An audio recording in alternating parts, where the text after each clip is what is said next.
Today we are doing bruschetta. We wanted something a little light and refreshing for lunch. What you need to do bruschetta is some cutting utensils. I have two different ones and I'll explain why later. Salt and pepper to taste. We got some red wine vinegar, good old-fashioned garlic, a lemon, some Roma tomatoes, and some olive oil. So what we're going to do is we are just going to break down these tomatoes first. The vast majority of us do not have a knife sharp enough to cut a tomato. That's where this little guy comes in. If you notice, it's got teeth. So this is actually a bread slicer, but it is serrated, which makes cutting tomatoes. So all you're going to do is you're going to break down these tomatoes. I cut them right down the middle, then cut the tops off because nobody wants that little stem in their mouth. And then cut it into little strips. And then cut it into little dices. And you know what?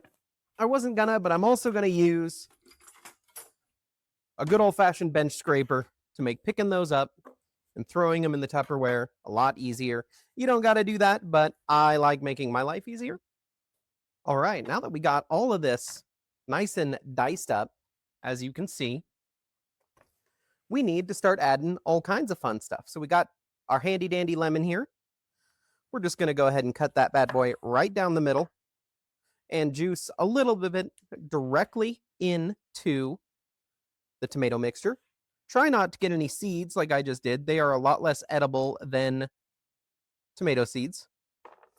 Then you are going to want some red wine vinegar. And you're not going to need a lot.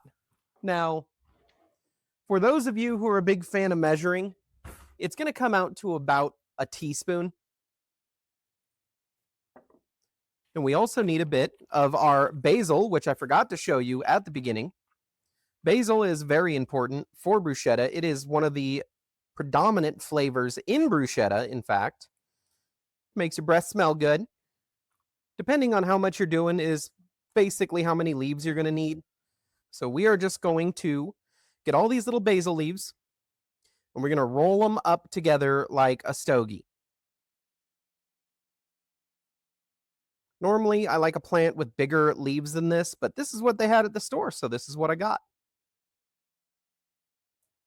You just pile them all up on each other, roll them together, and then you're going to do what's called a chiffonade, which is where you just take your knife and you cut tiny little strips out of all of the basil. Just like that. Pretty easy. Take all that in the mix. And then we need our good friend garlic. So we got some garlic. As I've said in my previous videos, real hard to have too much garlic, at least in my opinion. Just like before, beat it with your knife. And it makes the skin just pop right off. All right, and then we want to cut off that little nubbin on the back. Just like with the tomatoes, nobody wants that stem bit in their mouth. And then you're just going to want to dice this up really, really tiny to a mince. A lot of knife work in bruschetta. In fact, the vast majority of bruschetta is just knife work. And now we do olive oil. And olive oil is going to be different depending on how much you make. For the reason of you're really just wanting to coat everything with the olive oil. So I probably used maybe a third cup there, maybe, to get it all mixed together.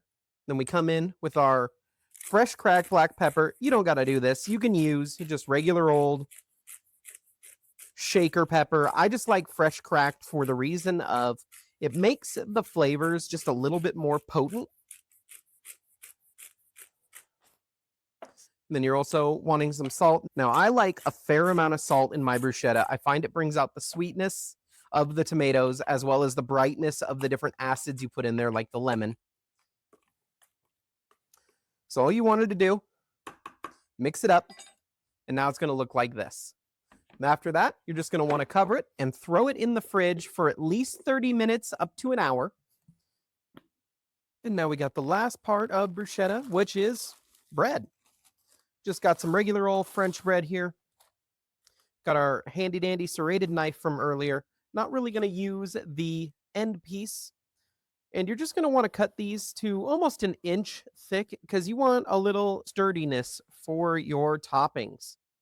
So cut yourself a few slices, and then you're going to want to lay these out flat and either take some olive oil spray or avocado spray, or if you don't have any of those, some melted butter, whatever you want, and just coat one end with them and throw them in the toaster oven on a pan and a baking sheet, something. You don't want to put them in an actual toaster because you just added a bunch of oil and you'll start a fire. But yeah, let me get these toasted up and we'll be right back with the rest. There we go. We got our toast all nice and toasty. We've got our delicious mixture here. I'm using a fork because I apparently don't have a slotted serving spoon. But you just want to stack that up on your toast real nice. Hit it with some Parmesan chips. And take yourself a nice, delicious bite. I am dumping this everywhere, but it's bruschetta. You're going to make a mess. That is damn good. But a little bit of red wine, some Apothic Inferno that I've already reviewed in another video will make it go down great. Let me know if you guys try this down in the comments. I'd love to hear from you. Bruschetta is super easy. It's only a little time consuming because of all the knife work. Highly recommend. Thank you guys for tuning in to Eat Drink Respawn. You guys have a nice night.